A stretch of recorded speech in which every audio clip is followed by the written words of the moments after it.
Demoro un poquito. Ya. Buenos días, apreciados compañeros, cordial saludo. Bienvenidas y bienvenidos a esta segunda CIPAS, denominada Etnografía en Colombia, Historia del Trabajo de Campo, a cargo de los directores de los cursos de Antropología, Antropología Cultural y algunos cursos de la maestría que ya nuestro conferencista pues tendrá la oportunidad de enunciar. Es un placer para nosotros estar aquí, compartir experiencias y algunas reflexiones en torno al ejercicio de la etnografía como trabajo de campo, su historial aquí en Colombia. Damos la bienvenida al profesor Pedro Díaz, Pedro Edwin Díaz. Muchas gracias por estar aquí, compartir tu conocimiento con relación a este tema. Entonces, quedas a cargo de la sala y estaré aquí atenta para cuando nuestros estudiantes o compañeros tengan alguna inquietud, pues estar aquí pendiente al chat. Muchísimas gracias y Perfecto. bienvenidos. Listo. Muchísimas gracias, profe Zuli, a la profe Sandra también que nos acompaña el día de hoy. Bueno, primero que todo, muy buenos días a los estudiantes que nos acompañan y también a aquellos que van a poder observar la grabación. El día de hoy hemos organizado un pequeño CIPA pensado especialmente para complementar algunas de las actividades teóricas y metodológicas que tienen los cursos de antropología de la Universidad Nacional Abierta a Distancia, en particular de la Unidad de Sociohumanística, pero también es una breve charla que busca a los que no son doctos en el tema pues ser también una aproximación específicamente teórica, histórica, sobre una metodología de investigación sumamente potente, no solamente para los que hacemos parte de las ciencias sociales, para los que hacemos parte de las ciencias históricas, sino también para todos aquellos que estudian otro tipo de carreras, por ejemplo, y hago énfasis específicamente en ingenieros, en médicos, o también en administradores y este tipo de profesiones. Entonces, nos vamos a encontrar el día de hoy. Muy buenos días a los que acaban de llegar. Entonces, hoy el CIPA o la charla la hemos titulado Etnografía en Colombia, Historia del Trabajo de Campo. Entonces, vamos a iniciar. Entonces, si tienen alguna pregunta, por favor, siempre al final, tómenla ahí. Estemos muy pendientes de las cosas para poder... ay, espérenme, no me salió. Listo. Bien. Entonces, ¿cuál es la idea y cuál es el objetivo particularmente de esta charla? Y es que vamos a tratar de analizar cómo ha sido la evolución del trabajo de campo en el país.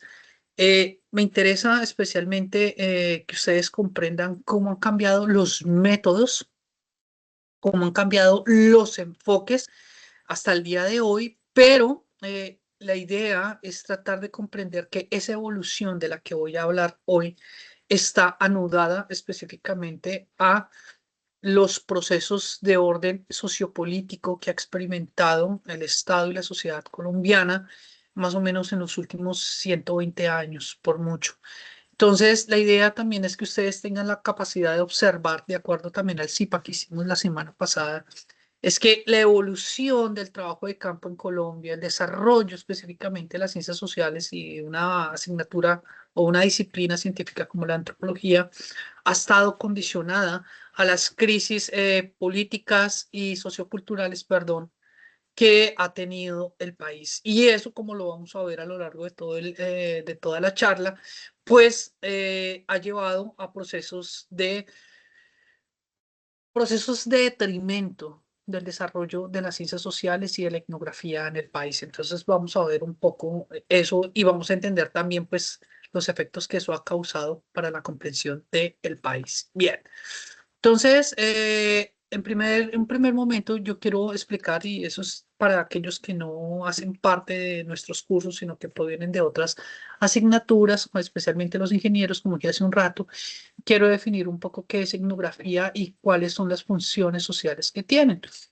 En la parte derecha, como siempre lo digo, tenemos una fotografía muy buena que fue tomada hace ya un poco más de 3 décadas a un investigador de origen inglés, que fue el profesor Donald Tyler, que vino a realizar o estuvo en Colombia para llevar a cabo una etnografía.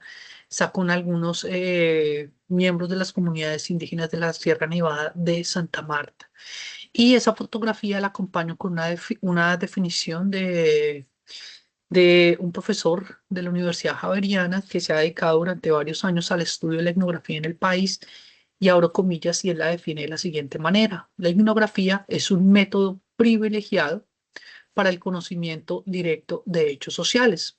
Se refiere a la descripción y análisis de perdón, uy, perdón, se me perdió la exposición, no sé si ustedes pueden verla.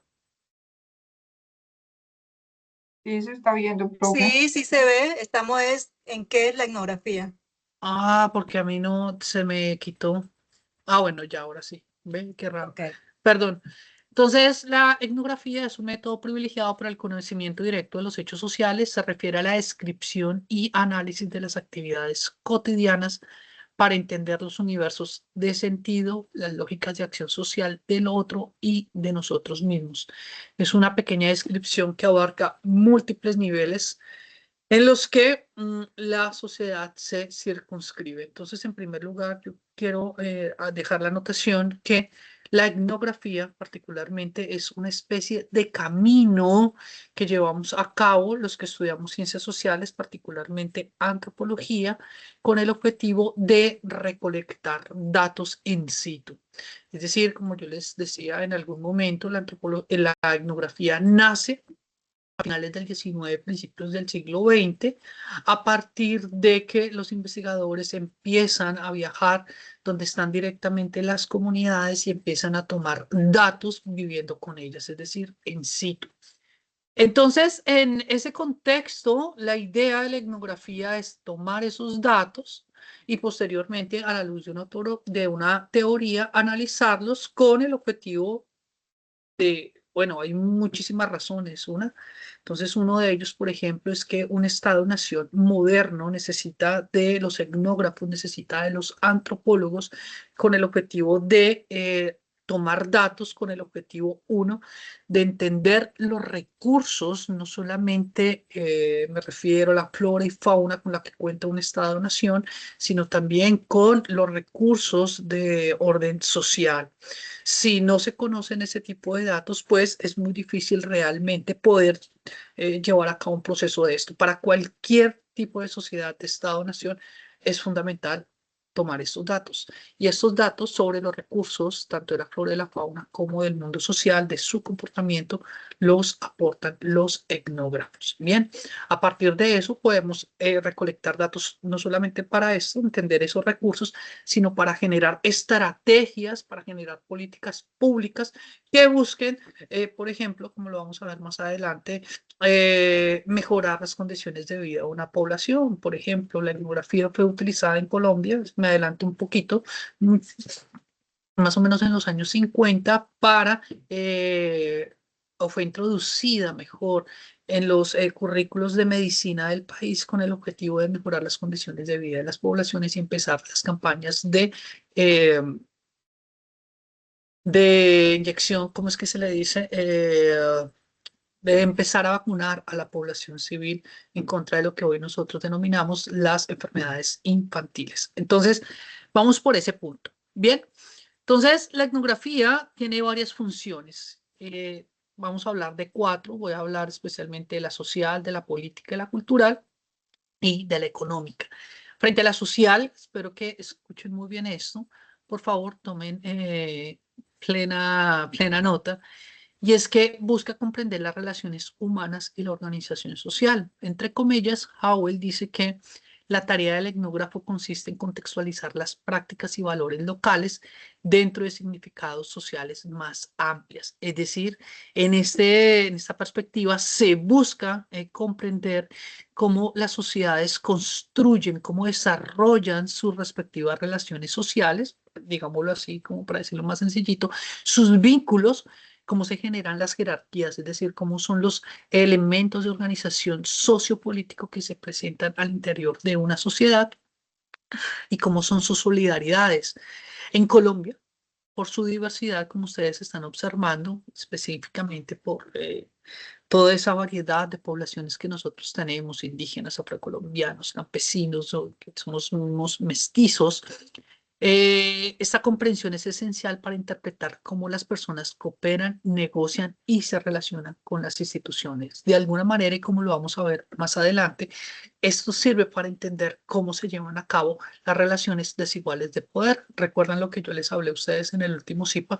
Cómo habían sido las relaciones entre el Estado y las comunidades indígenas desde el siglo XIX. Pues bien, la etnografía nos permite entrar a mirar cómo se organizan las poblaciones conforme a ese tipo de elementos. En términos culturales, entonces busca que nosotros interpretemos los significados y los valores simbólicos, pero también podemos hablar de las normas, de los valores que rigen a una sociedad. Muchas veces no nos fijamos en este tipo de elementos, pero ellos cumplen una labor pues, social y política muy grande y la etnografía busca a partir de la puesta en marcha de su método tratar de descifrar cómo son esos significados, cómo piensa la gente, cómo se organiza conforme a sus valores, por un lado religiosos, por un lado político, y eso resulta fundamental para la convivencia de una población. Eso también tiene que ver, por ejemplo, con el hecho, y yo siempre les hago énfasis a los ingenieros, conforme a que cuando se va a construir, por ejemplo, una represa, se planea construir una carretera o se planea ejecutar una obra de infraestructura muy grande, por ejemplo, piensen ustedes en la extracción de petróleo, cuando se planean este tipo de estructuras y se llega a terreno y encontramos allí poblaciones, ya sean poblaciones indígenas, poblaciones afrodescendientes, existen una serie de políticas que las protegen, pero antes de empezar cualquier tipo de intervención en ese territorio, hay que entender culturalmente, por eso es tan importante que se hagan, y hoy es obligación para este tipo de compañías o quien quiera llevar a cabo una obra o actividad en un determinado territorio indígena o afrodescendiente que tiene que pedirle permiso al Estado y dos, debe llevar a cabo un trabajo de orden etnográfico para entender cómo son las relaciones de esa población con su territorio en orden cultural. Y si se observa que hay un daño, una ruptura con esa obra entre las relaciones culturales entre esa población y ese territorio, entonces en el país es muy difícil que se pueda realizar una obra o actividad. Eso por un lado, y ahí la importancia de hacer etnografía en términos culturales. La función política es maravillosa y como lo vamos a ver más adelante es fundamental porque, como lo dice Simburga, dice la observación participante produce información significativa a través de la interpretación. ¿Eso qué significa? La etnografía en Colombia ha servido para entender cómo se ha presentado, por ejemplo, los procesos de despojo por parte de grupos paramilitares y guerrilleros a lo largo de todo el país. Entonces, entender, por ejemplo, cómo las poblaciones viven territorialmente, por ejemplo, en la Sierra Nevada de Santa Marta, y cómo es su relación conforme al territorio, eso también ha permitido entender cuáles han sido las consecuencias del despojo por parte de paramilitares y de guerrilleros de sus territorios. Entonces, eso, la etnografía también sirve para visibilizar esas relaciones de poder que se presentan entre determinados grupos armados, también hay que tener en cuenta el Estado, y los grupos étnicos y en este caso los grupos subordinados. La función económica es fundamental por muchas razones, particularmente porque como Colombia es un país con una diversidad cultural muy grande, entonces, esta diversidad cultural, lo que a nosotros nos permite, particularmente la etnografía, a través de la etnografía, es entender que tenemos diferentes formas económicas o diferentes formas de producción que dentro del gran contexto que tenemos, que es la economía de mercado, ellas se articulan y eso genera, digámoslo así, una mezcla que en el país es muy difícil de comprender. Por ejemplo, a pesar de nosotros ser una economía capitalista, nuestras economías diarias están atravesadas por unos elementos que desde el punto de vista de la antropología nosotros llamamos los dones, y creo que ustedes todos los días lo hacen. Cuando ustedes mandan de alguna persona, algún conocido, alguna familiar, lo visitan en su casa, lo visitan en el médico, usualmente ustedes le llevan algo, ya sea un pan, ya sea una fruta, ya sea un detalle. Y esto es lo que nosotros en antropología económica llamamos el don. Pues sucede que este tipo de elementos cumplen una función fundamental en todas aquellas poblaciones que no somos del todo una economía, pues, digámoslo así, capitalista. Entonces, comprender ese tipo de estructura también facilita las formas de producción y también la comprensión entre las diferentes poblaciones. Bien. Digamos lo que esto es a grandes rasgos, cuáles son las funciones sociales, políticas, económicas y culturales de la etnografía. Y cuando se hace etnografía, tenemos que el investigador tiene y unas tareas que hoy, como dije al principio, etnografía no solamente es un método que practicamos los antropólogos, sino que es un método, digamos, lo que se ha expandido a otras disciplinas. Entonces, esas disciplinas deben tener en cuenta que las tareas de ese investigador cuando quiere hacer etnografía son tener formación teórica, claro, el problema que va a estudiar, describir la estructura de la sociedad, Se deben tener en cuenta aspectos como vivir con la comunidad, aprender la lengua, esto es para el caso de poblaciones indígenas, y describir los imprescindibles de la vida social. ¿A qué voy con esto? Que uno de los elementos más interesantes de, el método etnográfico es que es un método sumamente potente, y aquí voy a ser un poquito abogado del diablo, por ejemplo, para generar procesos productivos. Yo les explicaba a algunos de mis estudiantes de ingeniería. ¿Por qué? Porque sucede que los etnógrafos cuando hacen lo que se denomina en la práctica, y vamos a verlo más adelante, antropología aplicada, es decir, son contratados por grandes compañías, llámese multinacionales o algunas compañías del Estado, para llevar a cabo proyectos de gran envergadura. Sucede que ellos, a través del método etnográfico, como les dije a ustedes al principio, lo que hacen es llevar a cabo una investigación donde se recolecten datos sobre diferentes elementos. Un caso específico, por ejemplo, sobre los deseos de consumo de una población respecto a un determinado producto. Entonces, cuando se hacen las encuestas, se llevan a cabo entrevistas y se analizan esos datos, pues esos datos van a arrojar unas estadísticas, pueden ser analizados a la luz de los intereses que se necesiten, y eso va a permitir impulsar o negar la salida de un producto al mercado. Yo siempre doy el ejemplo de Coca-Cola, que es el más importante.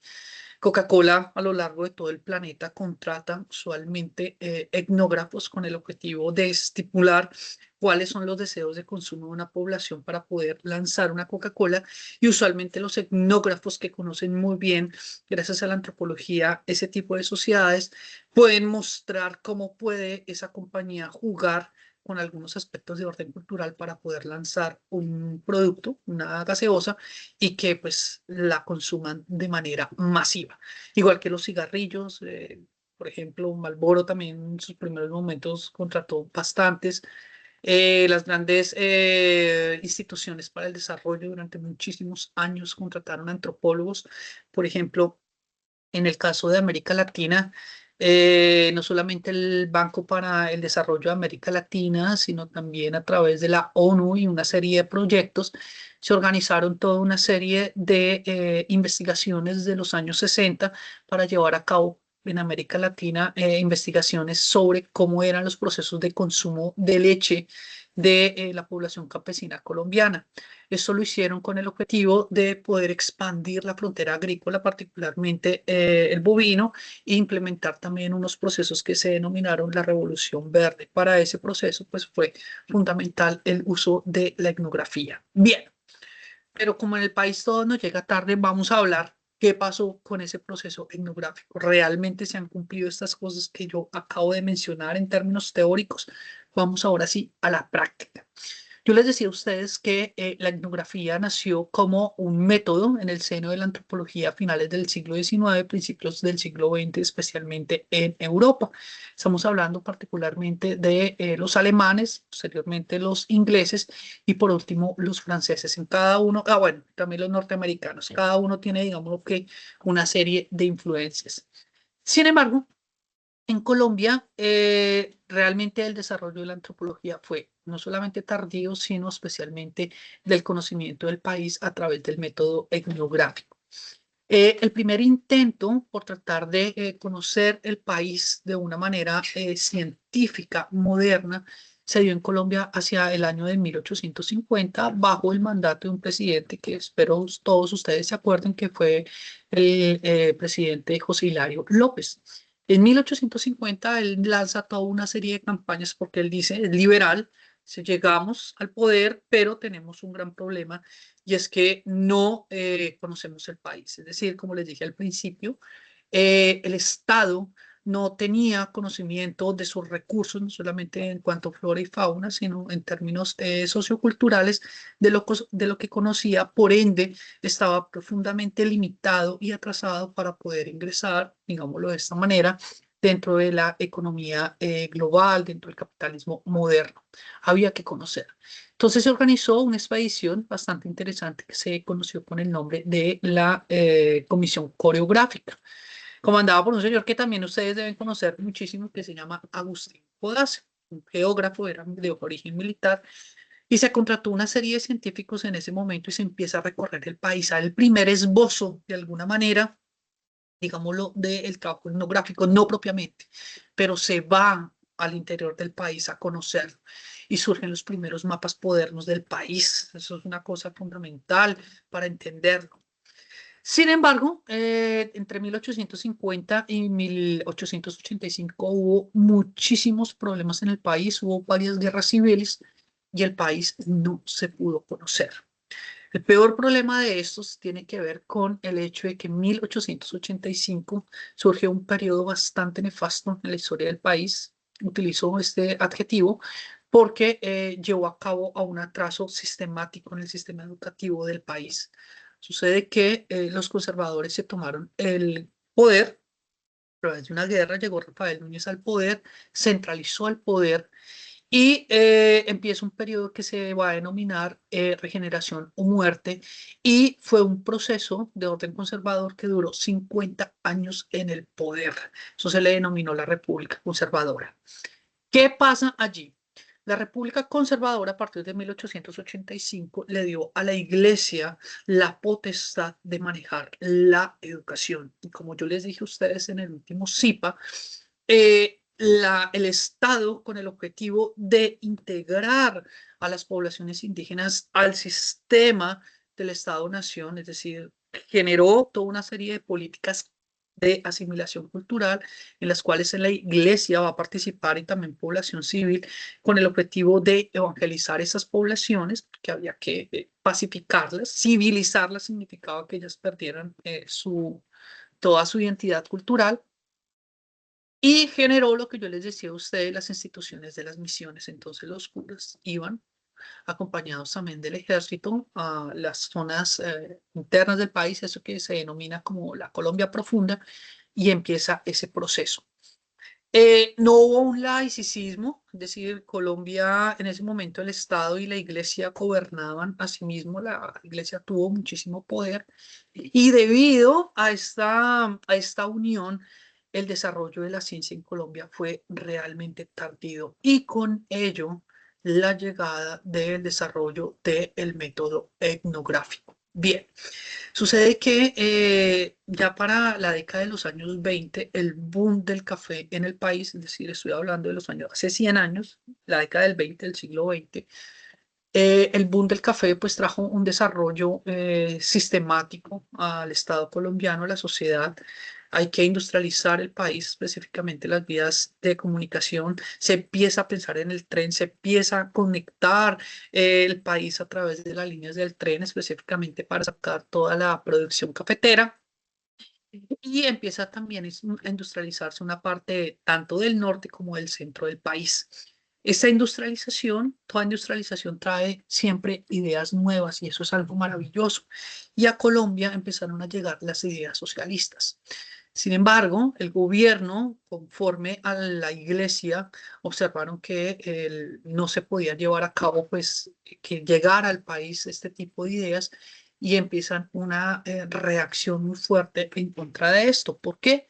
Porque en muchas partes del país empiezan los estallidos de orden social, una palabra que hago aquí acotación para entender un poco ese tipo de elementos de crisis. Empiezan los paros en diferentes partes del lugar y el gobierno no tiene más salida sino que implementar la mano dura. El último gran paro fuerte que se conoce en la historia del país, la de la masacre de las bananeras en 1928. Y con la masacre de las bananeras, pues acá ya tuvo un movimiento importantísimo que venía en ese momento. El hecho es que eso lleva a una crisis al Partido Conservador y entrando los años 30, su poder, esa república de 50 años, ¡pum!, cae. Y cuando cae, llegan los liberales al poder y los liberales consideran de alguna manera que hay que escuchar a la población civil, pero no tanto, es decir, no permitir el socialismo.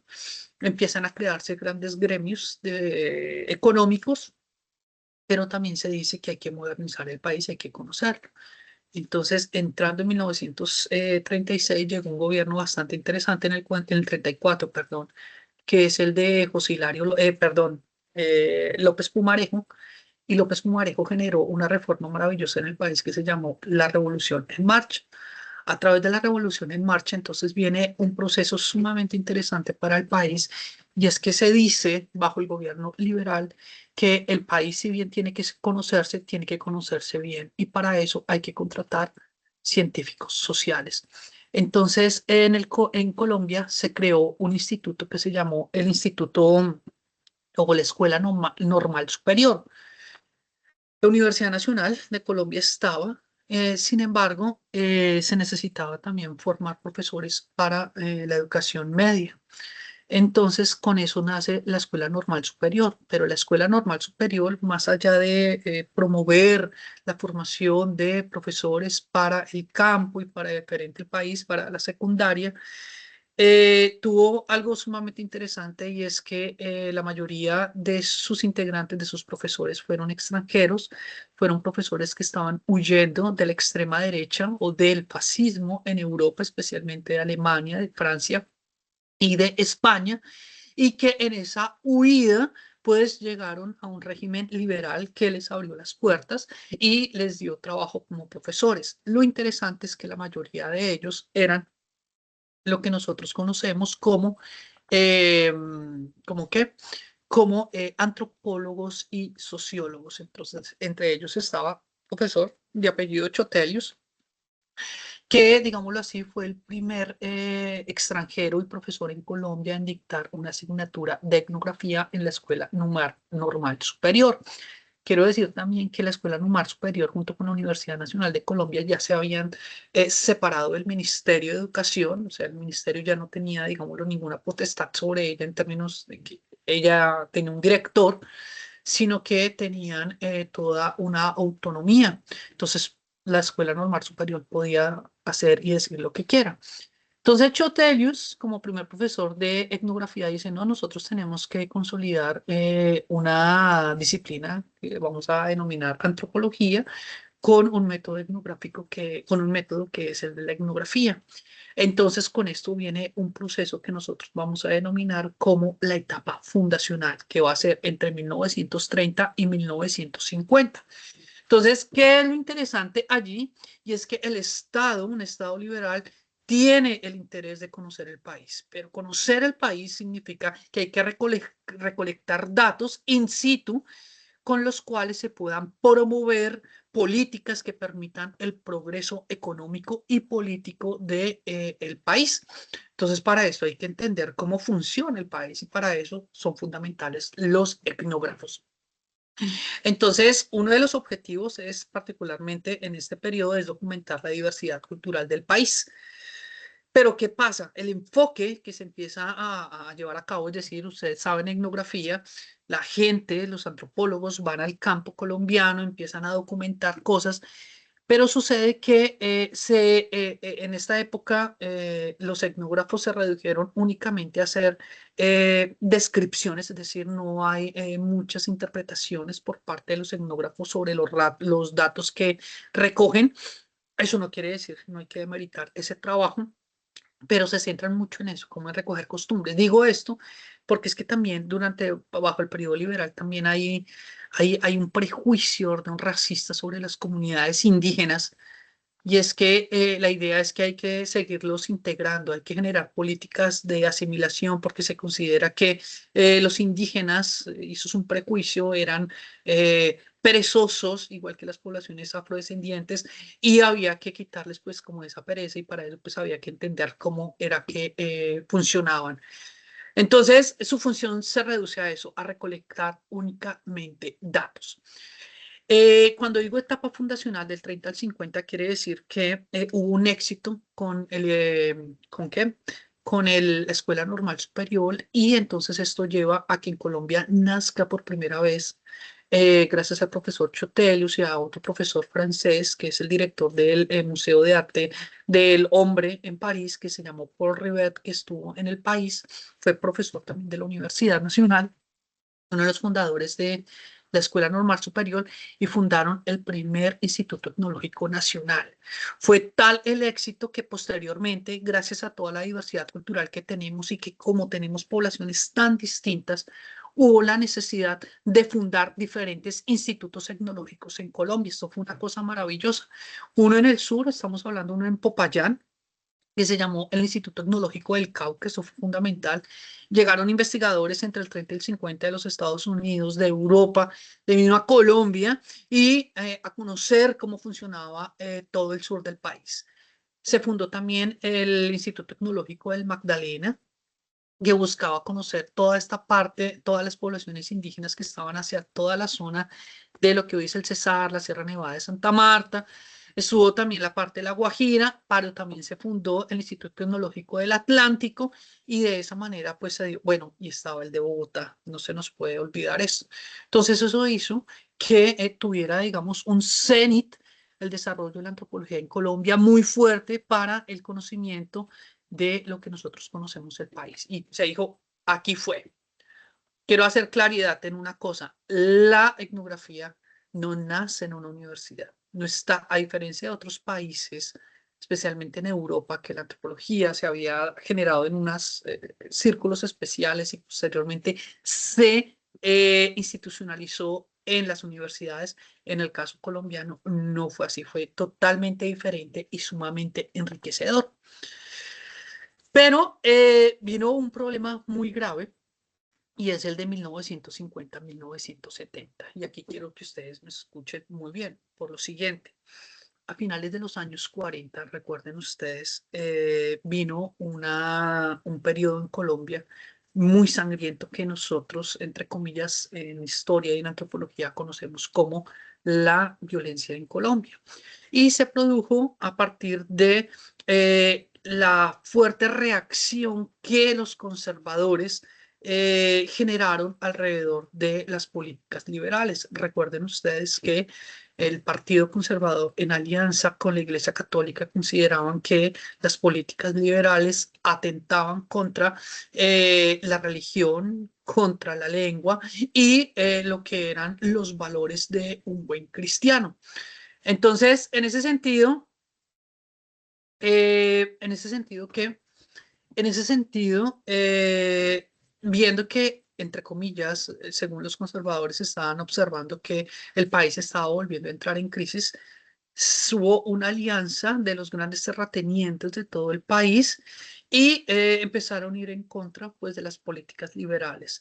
Uno de sus líderes es un hombre que se llamó Laureano Gómez, padre de, posteriormente, un político colombiano asesinado hace 30 años, que fue Álvaro Gómez Hurtado. Laureano Gómez es conocido en la historia de Colombia como uno de los líderes de la violencia en Colombia, como uno de los hombres más reaccionarios y de alguna manera también uno de los hombres que promovía el racismo en el país. Él fue pues un hombre partícipe y no colaborador, pero que sí apoyó ideológicamente la dictadura de Franco en España. Entonces, ganan las elecciones y recuerden ustedes, asesinan al líder liberal Jorge Eliezer Gaitán. Entonces empezó un proceso violento, muy violento en el país, llamémoslo así, una guerra civil que se va a mantener durante muchísimos años, pero la reacción de los conservadores al llegar al poder fue brutal porque desde el Estado van prácticamente a manejar todas las fuerzas militares en contra de sus opositores políticos. Eso no es democracia. Entonces, conforme a ese proceso, desmantelan el Instituto Tecnológico Nacional, el de El Cauca, el del Atlántico, el del Magdalena y la Escuela Normal Superior. Echaron a todos los profesores que se consideraban liberales o que el gobierno conservador de la época consideró comunista.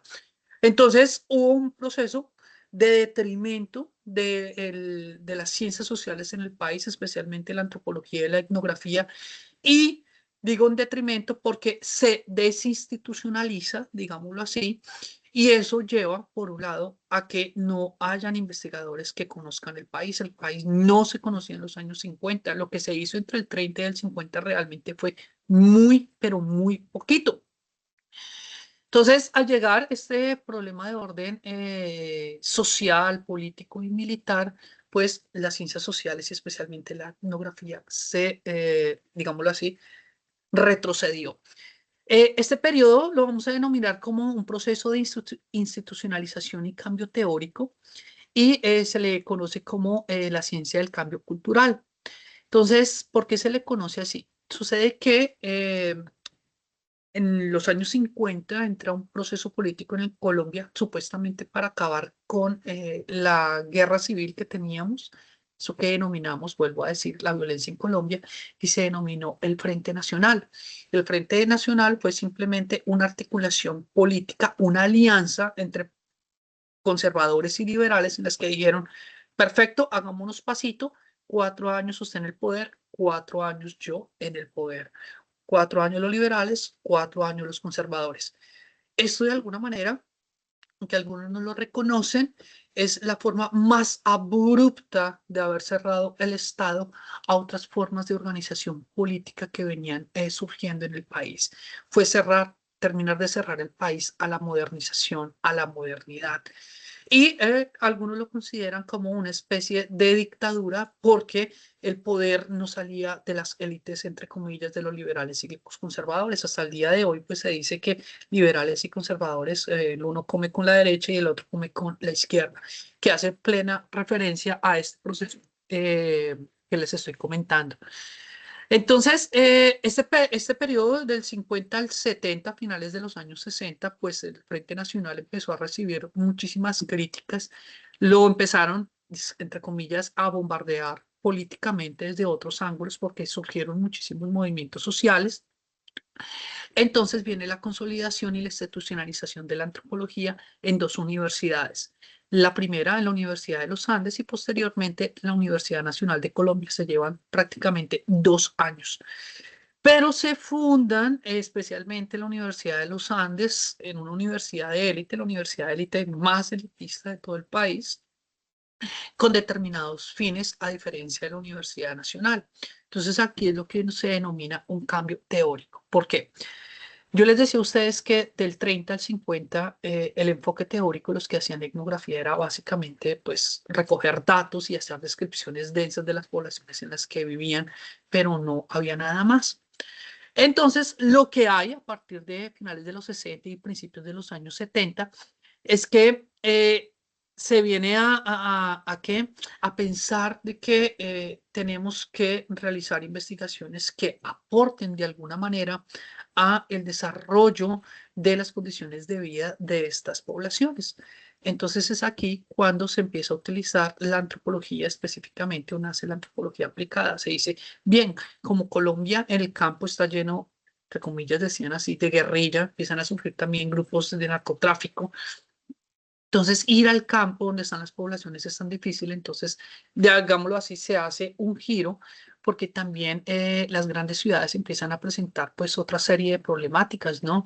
Estoy hablando específicamente del crecimiento urbano que se desbordó en Colombia, particularmente por toda la migración que viene del campo debido a al conflicto social. Entonces, los gobiernos no sabían cómo detener ese proceso, cómo cubrir las necesidades que se estaban dando allí. Eh, la población civil estaba creciendo, hay que vacunarla, hay que generar políticas de prevención, de higiene y hay que generar políticas también educativas. Entonces la antropología empieza a utilizar la etnografía, el Estado la empieza a utilizar para recoger datos y empezar a sistematizarlos para empezar a trabajar en esos niveles que yo les estoy comentando. Entonces, allí hubo un elemento importante y es que se levantan dos cosas que no se hacían antes y es que en las grandes ciudades empiezan a utilizar a gran escala las encuestas y las entrevistas con el objetivo de tratar de entender o empezar a hacer estadísticas sobre la salud, la higiene y las condiciones de vida de las poblaciones. Entonces, allí ya el etnógrafo cambia su rol, deja de ser un poco más pasivo para hacer ya un análisis de los procesos de transformación cultural y su enfoque es básicamente de contacto y de adaptación social. Sus finales de ya 60, 70 hasta prácticamente los principios de los 70.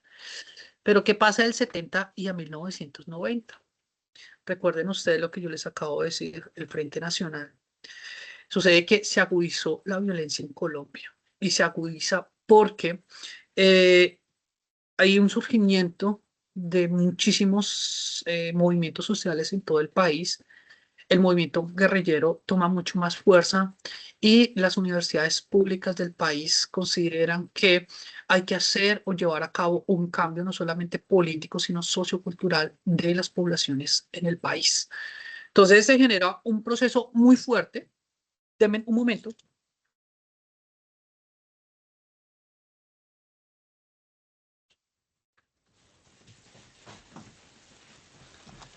Perdón, tenía que prender la luz. Y entonces, aquí hay algo sumamente interesante y es que el Departamento de Antropología y Sociología de la Universidad Nacional de Colombia empiezan a cumplir un papel fundamental porque como saben de etnografía, la saben aplicar los estudiantes que están aprendiendo esto, entonces van a tener la posibilidad de no solamente tener un contacto con las poblaciones, saben cuáles son sus necesidades gracias al método etnográfico, sino que dicen, nosotros tenemos que generar un proceso de compromiso social, un elemento muy distinto a lo que yo les he venido comentando en los dos periodos anteriores. Entonces, la antropología y la etnografía, especialmente todos los que salen de las universidades públicas del 70 más o menos al 80, se van a vincular a luchas indígenas y afrodescendientes, porque es que, como yo les comenté a ustedes en la primera sesión, no solamente el siglo XIX, sino el siglo XX fue un proceso de total exclusión de las poblaciones indígenas o la diversidad cultural colombiana.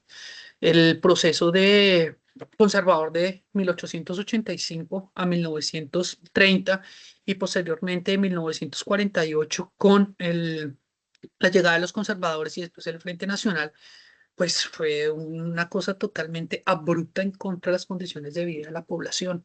Entonces, los científicos sociales consideran que deben tener un compromiso social, lo cual es muy válido en términos de lo que hay que hacer. Entonces, hay que conocer las poblaciones y debemos contribuir con la defensa de los derechos y los territorios de los pueblos. Esto va a ser sumamente importante por una razón muy sencilla, porque hablo de 1990, porque es que sucede que durante los años 80 el conflicto armado en Colombia fue tan fuerte que obligó a que el gobierno hiciera lo que nosotros denominamos una constituyente, que hoy está en boca de muchas personas. Entonces ya el Frente Nacional no podía, digámoslo así, sostener el poder en términos de las élites conservadoras y liberales y se había, debido a todos los conflictos sociales, movimientos que surgieron, había que abrir al Estado. Abrir al Estado fue una constituyente que duró varios años y culminó con el desarrollo pues, de una de las constituciones más interesantes que tiene el país, que ha tenido en su historia, que es la Constitución de 1991, que ya al momento cumple 34 años con nosotros. Es muy jovencita, realmente. Entonces, aquí viene un cambio de paradigma muy fuerte porque ya tenemos un conocimiento en parte del país, no del todo. Entonces, recuerden que en 1991 la Constitución dice que reconoce que la sociedad colombiana y el Estado es un Estado pluriétnico. Es decir, se le da cabida a todos los que fueron prácticamente excluidos no solamente del poder, sino perseguidos y aniquilados. Estoy hablando de poblaciones afrodescendientes, poblaciones indígenas, poblaciones campesinas a lo largo y ancho del país. Y para el desarrollo de esta constituyente que llevase ese nombre, el aporte de los antropólogos y de los etnógrafos fue fundamental. Estoy hablando de antropólogos solamente extranjeros, como el profesor Raikel Dumatov, su esposa, sino también de otros grandes teóricos que ha tenido el país, por ejemplo, el profesor Jaime Arocha, también que fue profesor de la Universidad Nacional, el profesor Pineda Camacho, Pineda Giraldo, ambos de los Andes y de la Nacional, bueno, muchísimos. Entonces se dio esa posibilidad. Entonces, a partir de los años 90, también se abre la posibilidad de estudiar no solamente ya el territorio colombiano. Claro que debo ser franco, debido al conflicto armado ha sido muy difícil entrar al campo colombiano y realmente estudiarlo como lo hicieron los antropólogos ingleses, americanos, alemanes, norteamericanos o ingleses en otras partes del mundo. Aquí en Colombia, a nosotros mismos ha sido muy difícil conocernos como tal debido a esos conflictos. Pero a partir de los 90 y hasta más o menos unos 15 años, el desarrollo de la etnografía ha buscado que entender que esas relaciones de poder que se dan entre el investigador y las personas que investigan cambien, porque se considera que las poblaciones también generan conocimiento. Y ese generar conocimiento, para decirlo así, como cositas muy sencillas, tiene que ver, por ejemplo, con el desarrollo al día de hoy, el reconocimiento de las cartografías sociales. Muchos de ustedes, no sé, han aplicado en su vida o los que van a estudiar ingeniería, quizás en algún momento van a tener que aplicar lo que se denomina la cartografía social. Entonces, cambia un poco el rol porque se dice las poblaciones también pueden aportar al desarrollo del conocimiento, pero allí ya entonces nuestro rol es un rol más, ya no es jerárquico, soy el investigador, el que llega, el hombre de blanco, tal, sino que es más el de una persona más bien mediadora, reconoce el conocimiento de los demás y en el trabajo de campo va a ya no solamente aplicar encuestas, entrevistas, ya no solamente va a vivir entre la población, sino que va a realizar o va a llevar a cabo, va a integrar unos aspectos que la etnografía y la historia desarrollaron por muchos años, que son las historias de vida, la autobiografía, la coautoría y los diálogos personales con las poblaciones. Entonces, eh, ya para terminar, y hasta el día de hoy, pues hoy tenemos nuevos escenarios. Hay que decirlo que quizás el acuerdo de paz trajo cosas muy positivas para el país, especialmente para las ciencias sociales, y es que tuvimos la posibilidad de ingresar a una buena parte del país, entenderlo.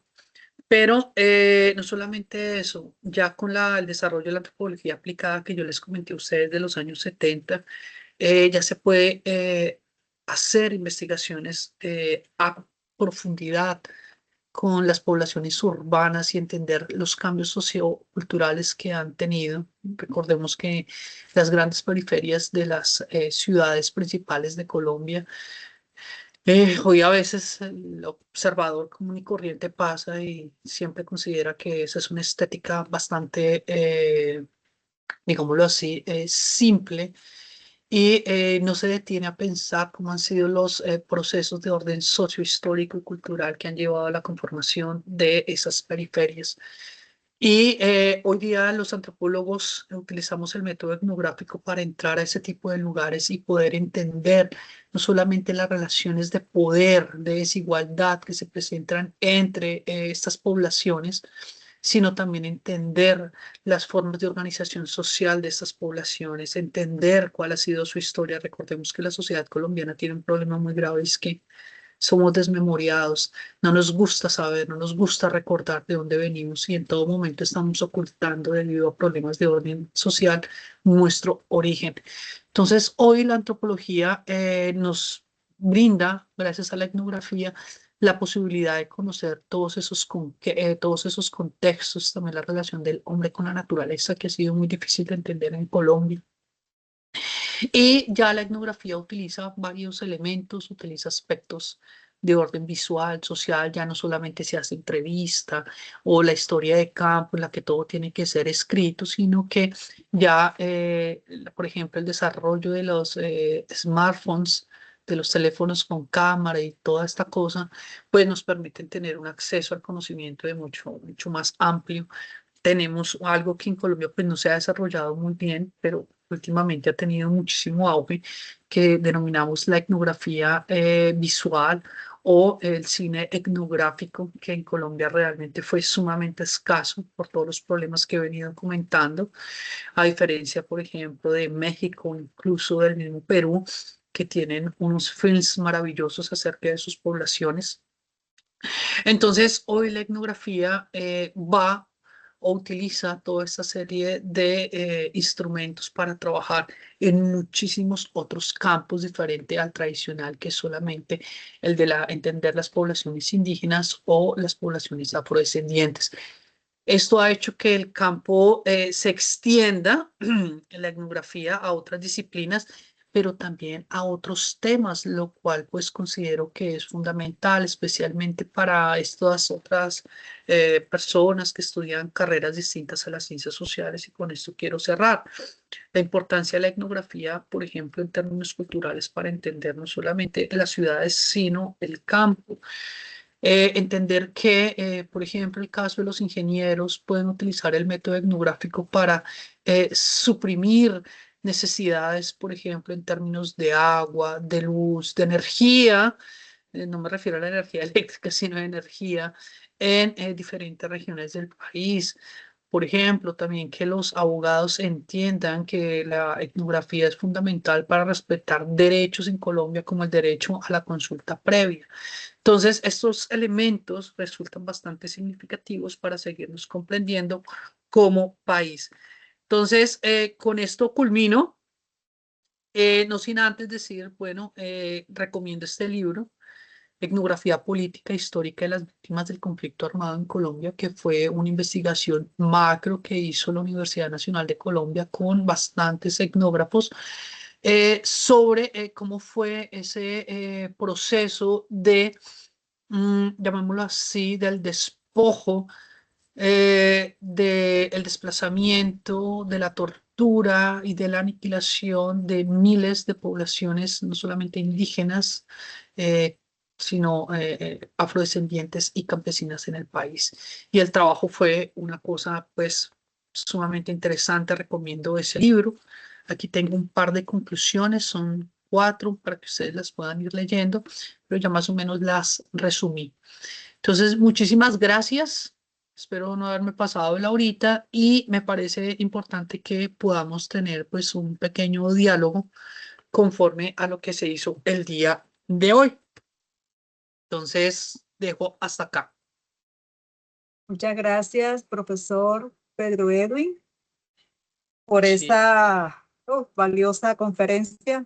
Muy interesante conocer esos antecedentes y sobre todo porque nos permite comprender que la universidad de una u otra manera está conectada con ese sentir, a partir incluso de lo que se plantea en el modelo pedagógico solidario. Toda esa apuesta de las cipas territoriales, de recorrer el territorio, de tener ese contacto con las comunidades, y que esta herramienta que nos has presentado hoy, que la etnografía como método de estudio, es muy valiosa para este ejercicio. De hecho, las cartografías sociales se ha convertido como en la técnica número 1 de nosotros como investigadores en el área de las ciencias sociales para tener ese acercamiento con las comunidades y aprender de ellos, porque como tú bien lo decías, no ubicarnos como que somos los académicos, los investigadores, sino aprendemos y construimos conocimiento con las comunidades a partir de sus saberes, sus tradiciones, sus cosmovisiones. Entonces, muy, muy interesante y pues muy pertinente y en clave pues de lo que la universidad busca también. No sé Bueno, mira, si, profe. gracias, si hay alguien que desea participar, pues entonces los micrófonos están abiertos. ¿Algún comentario, alguna inquietud, una pregunta? Aquí estamos. Profesora Irma, un cordial saludo. Buenos días. Bueno, no tuve cómo alzar la mano. Veo que la profesora Sandra Rangel también está levantando la mano, pero quiero aprovechar, gracias, profesor Pedro Edwin, por esta presentación, que es muy importante para todos nosotros los que estamos aquí, y sobre todo también yo voy a preguntar desde la Maestría en Desarrollo Alternativo, Sostenible y Solidario y la visión de territorio que tenemos en la maestría, que es además también la visión de territorio de la universidad. Y como para preguntar, digamos que en la intervención el profesor Pedro nos hablaba en la parte final de la responsabilidad de pronto y la posibilidad que tenemos desde la ingeniería, desde el derecho, de hablar y de utilizar, perdón la palabra, la etnografía, pero cómo podemos nosotros como universidad hablar de ese territorio desde la etnografía. Lo digo porque hizo referencia, por ejemplo, a tenerlo en cuenta cuando hablamos de la consulta previa. En fin, hablemos de territorio, profe Pedro, en este tema que nos convoca. Muchas gracias. Bueno, pues cae como anillo al dedo porque, por ejemplo, en el curso de Antropología Cultural hemos hablado un poquito de territorio y la importancia que tiene etnografiarlo, ¿no? Yo quisiera partir de una crítica que se hizo a principios del siglo XX, más o menos en los años 30, cuando los liberales quisieron llevar a cabo un proceso de fundación de la antropología en el país, pues obviamente la etnografía. Y es que se decía en términos científicos que el país se había conocido desde el punto de vista del escritorio, pero no se conocía en la práctica. Entonces, eran muy pocas realmente las etnografías, ya que tenemos un poquito de tiempo, lo hablo, que se habían hecho en el país. Una de las primeras etnografías que se llevó a cabo en Colombia se llevó a cabo en el año de 1902, gracias a un profesor alemán que trabajó en el Museo Etnológico de Berlín y que se llamó Karl Grünberg. Koch Grünberg, perdón. Visitó el país en 1902, pero exclusivamente la zona de lo que hoy es nuestro Vaupés, el departamento del Vaupés. Y tituló su libro en español, la traducción apareció solamente hasta hace como unos 17 años, la primera traducción al español de ese libro, y se titula Dos años entre los indios del Vaupés. Con ese trabajo, en los años 30, lo que decían los científicos sociales, los primeros antropólogos, es que lo que nos decía el campo era totalmente diferente a lo que estábamos haciendo desde el gabinete, desde el escritorio. Entonces ahí empieza a surgir un proceso que me parece a mí maravilloso y es el problema o ese concepto, que es el de territorio. ¿Por qué? Porque usualmente y es al día de hoy, en muchísimas disciplinas se concibe el concepto de territorio como un espacio geográfico. Y sucede que no es así, debido a que Colombia es un país con una diversidad cultural inmensa. Cada población tiene una noción de territorio muy distinto que difiere de esa noción que usualmente nosotros dentro de nuestro sentido común manejamos, que es ese vínculo con un espacio geográfico. No. Gracias a la etnografía de ese inmenso trabajo que se ha hecho durante muchas décadas en el país, podemos hoy decir que el territorio es ese, en principio, ese lugar, no pensemos únicamente geográfico, al cual las poblaciones y los individuos se vinculan, no solamente emocional, sino también de orden simbólico, de orden político, pero también económico. Si digo económico, es que en ese espacio se produce para poder subsistir, para llevar a cabo relaciones de intercambio. Pero sucede que las poblaciones van más allá en su concepto de territorio de espacio geográfico. Quiero poner de antesala que a finales de los años 80 hubo un problema muy grave en el sur del país con las poblaciones ABA, que ellas están ubicadas en el piedemonte amazónico, y esas poblaciones, pues, debido a los conflictos en Colombia, se tuvieron que desplazar un poco dentro de su territorio, y su territorio, digámoslo en términos simbólicos, pues abarcaba una extensión que iba más allá de unos 5 o 6 kilómetros, un perímetro de más de 5 o 6 kilómetros. Sucede que en los años 80 llegó Ecopetrol, y Ecopetrol dijo, bueno, vamos a hacer hicieron un hallazgo de un pozo petrolero y dijeron, vamos a empezar a sacar petróleo. Y ellos lo hicieron porque dijeron, bueno, aquí no tenemos poblaciones indígenas. En ese momento regía la Constitución de 1886, no se olviden.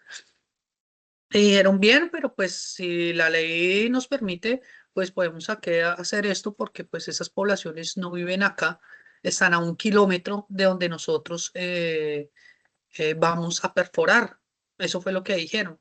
Escuchen muy bien, la noción de territorio para Ecopetrol y hasta el día de hoy, a pesar de que tienen también antropólogos, muy poquitos trabajando con ellos, es espacio geográfico. Bueno, pues empezaron los procesos de extracción de petróleo, y al llevar a cabo este proceso de extractivo empezaron a contaminar las fuentes de agua. Sucede que la población ABA estaba ubicado más o menos a 1 kilómetro de donde estaba el yacimiento petrolero, el campo, pero el campo, vuelvo a decir, estaba impactando el río. Sucede que el río quedaba a 1 kilómetro de donde estaba la población, pero el río hacía parte de lo que las poblaciones consideraban como su territorio.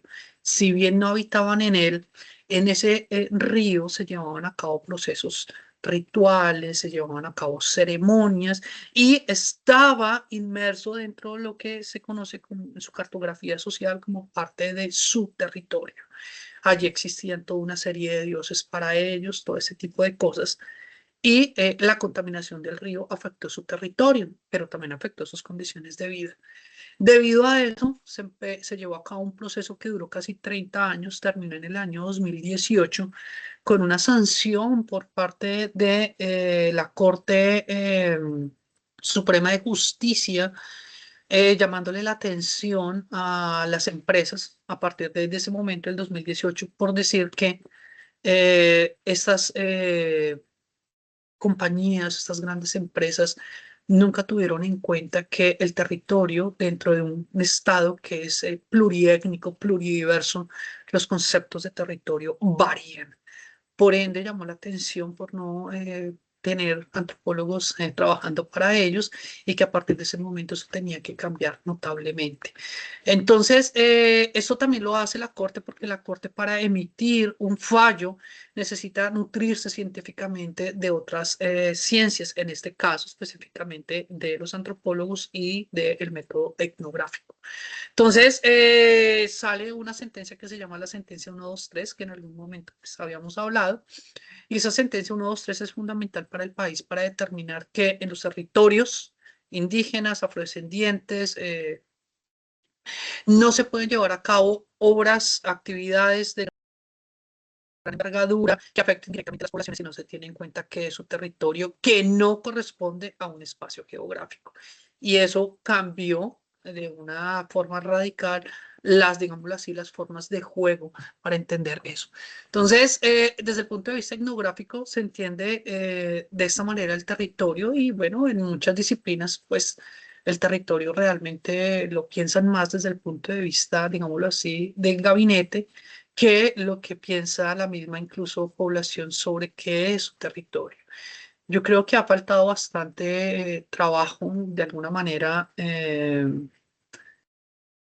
de socialización sobre esta categoría. Debo decir que hace un par de meses, hace un año, participé en una investigación a nivel nacional sobre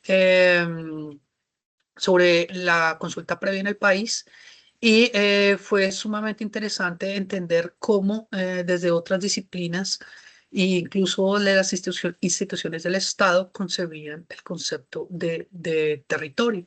Entonces, eso me permite decir hoy que es una categoría que debemos seguir trabajando en relación a las poblaciones para evitar muchísimos procesos y generar procesos realmente de desarrollo que permitan el mejoramiento de las condiciones de vida y no su detrimento. Creo que hasta ahí quiero ser claro con eso. No sé, profesora Sandra, no sé, profesora Irma, si quedó claro. Claro, muchísimas gracias. Buenos días, profe Pedro, profe Zuli, profe Irma, a todos, gracias. El espacio muy enriquecedor, profe. Yo tenía la intención de hablar desde la primera CIPAS que hizo la semana pasada, porque me pareció muy interesante ese proceso que se hizo de recuperación de esa memoria histórica, cuando nos hablaba de todos esos elementos importantes de nuestra historia en Colombia y cómo pues ahí se ha configurado también eso que usted estaba mencionando ahorita con respecto a lo del territorio. Y bueno, voy al grano, digamos, con respecto a lo que se ha venido hablando, interesante que amplía la visión y el alcance de lo que es la etnografía. Digamos, yo soy de las ciencias sociales también, trabajadora social de formación.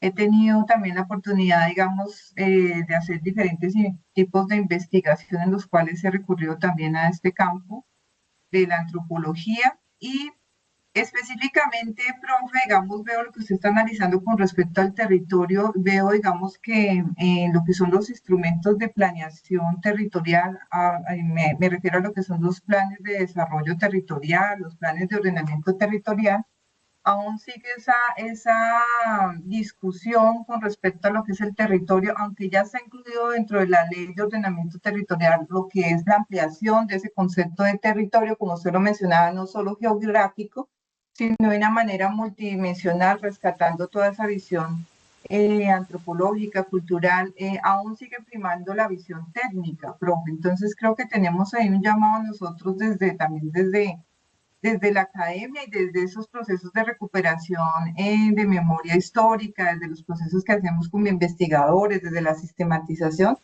de poder recuperar esos procesos que se hacen y realzar ese papel que tiene el territorio, porque pues efectivamente sigue primando esa visión técnica. Yo he tenido la oportunidad de ser diseñadora en el tema de planes de desarrollo territorial y planes de ordenamiento, y esto sigue siendo manejado no por antropólogos, digamos, no están en los equipos técnicos, no está la visión social, está el ingeniero, está el abogado, porque aún se considera la visión técnica de que pues, se define el territorio desde esa visión más instrumental, ¿no?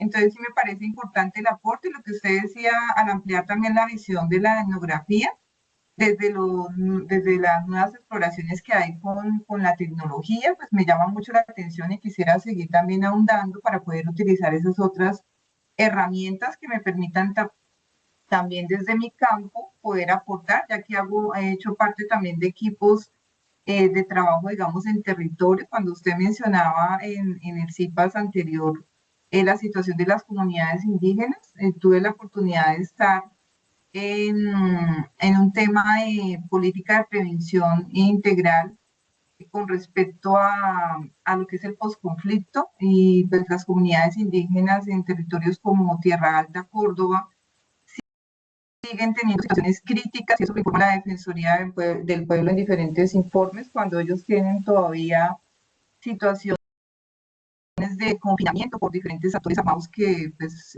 les hacen todo tipo de violaciones a sus derechos fundamentales y violación al derecho internacional humanitario. Entonces pienso que sí hay que generar y seguir trabajando en esa generación de conciencia de este aporte, de esta herramienta dentro del campo de las ciencias sociales y cómo podemos seguir aportando a que se avance esa visión instrumental que se tiene de los territorios.